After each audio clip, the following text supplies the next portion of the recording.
serbisyong totoo ng GMA News.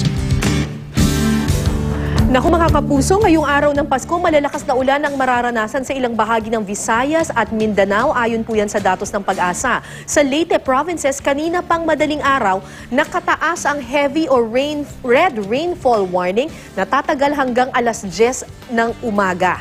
Ayon po sa Pag-asa, inaasahan ng grabing pagbaha sa mabababang lugar at landslide sa mga paanan ng bundok. Kaya maging maigi po mga kapuso, gawin po ang kaukulang paghahanda para dyan. Posible rin ang baha at pagguho ng lupa sa Surigao del Norte, Surigao del Sur, Agusan del Norte, Basilan, Sulu at Sarangani.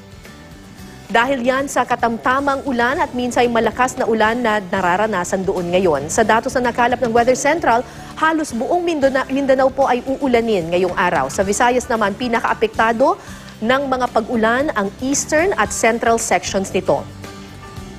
Northern Luzon po mga kapuso, uulanin pa rin dahil po yan sa hanging amihan. Makulimlim at maulan din sa Bicol Region. Dito naman sa Metro Manila, mababa po ang tsansa ng ulan sa maghapong ito. At asahan na yan hanggang gabi, base po yan sa datos ng Weather Central. Hindi pa rin inaalis ng Pag-asa ang kanilang gale warning sa mga dagat sakop ng lahat ng seaboards ng Northern Luzon at maging sa eastern seaboards ng Central at Southern Luzon at pati na rin sa Visayas. Pinapayuhan ng mga mangingisda at may maliliit na sasakyang pandagat, iwasan po munang pumalaot o maglayag dahil sa posibleng matataas na alon. Para sa iba pang update, bisitahin ang GMA Weather webpage, Twitter at Facebook page.